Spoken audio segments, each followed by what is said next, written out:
think there is a bit of weariness with D&I because it's still going to take 5 generations to get to. So it's almost like we're spending this money, we're doing this stuff, but actually we're not shifting the dial. And so I really think we need to start thinking about equality and equity in different ways, because I completely agree. I think the D&I has connotations of tick box. So yes, we have these policies, great, job done. And it's not, as we've been talking about, it's actually how do we embrace the difference in men and women? How do we embrace the difference in how we think? How do we really change how we do business? And I think the more we can showcase, and this is where WUN comes in, actually I'm going to do a big punt for WUN, but the more we can showcase what good looks like and what an alternative looks like, because there are some brilliant businesses who are led by women. And actually what you often see is that when they're led by women, the whole leadership team or a majority of the leadership team is women. And we can sort of point to several of those in the utilities sector, and actually just demonstrating that different is not wrong, different is just different. I think the more we can do that, and again, picking up on your point around support, you know, it's hard, it's lonely. If you're the only woman in a business, then actually where do you get your support from that feels like a female sort of nurturing piece? And that's where I think that the power of network comes in. So I think the more we support each other, the more confidence we get collectively. And does your point there highlight actually exactly what some of the challenges are? So when we can pick out a company where it's a female CEO and they have more women in the leadership team, is it because we're more likely to recruit people more like ourselves? Well, it's what we would say to a male CEO and an all-male board. They've recruited people that they're comfortable with. Going back to that groupthink comment, you know, you're more likely to get people in the room because of our need for consensus.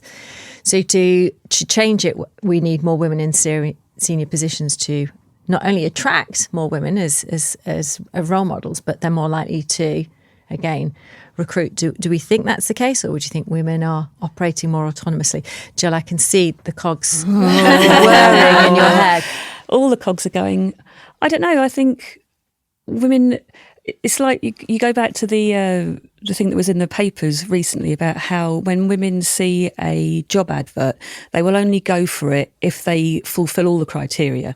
But if men see a job advert, even if they only fulfil 6 of the criteria, they will still go for it. I think everybody is trying to do their best.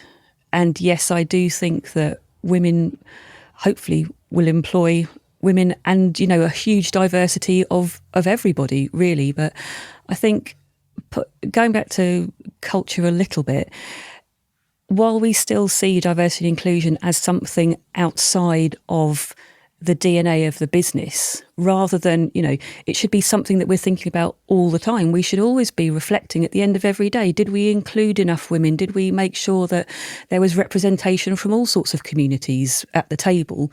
As long as it is something outside of the general day-to-day, you know, vibe of the business, that's going to be difficult. It's a little bit like health and safety. You know, if you consider that an add-on, it's always going to be difficult to keep people safe. So unless you embrace it and pull that into really the heart of the business and make diversity and inclusion like really, you know, the spine of everything, I think that's where the 5 generations comes in. You know, we need to have a real behaviour change, culture change.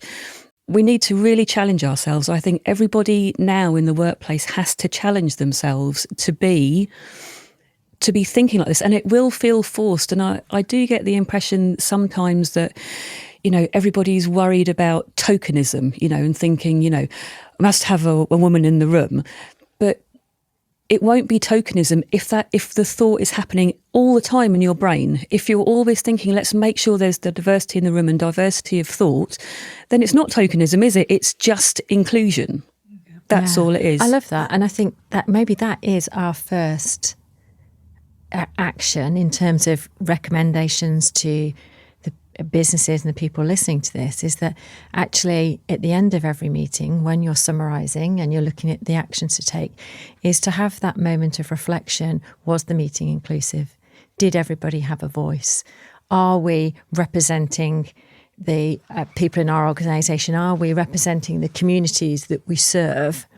And have those honest conversations, because then they may make different decisions on that basis, and that might help. And also to hold each other accountable, because it's really difficult to have the hard conversation and say, you know, oh, crikey, we were a totally male or a totally female panel. I mean, we're a totally female panel here. So that's really hard. But if we can move past the discomfort that we feel, you know, and say, okay, there was something a little bit wrong, let's do it better next time. Let's just, you know, have that reminder. Let's hold each other accountable. I think reflection and accountability is a huge part here.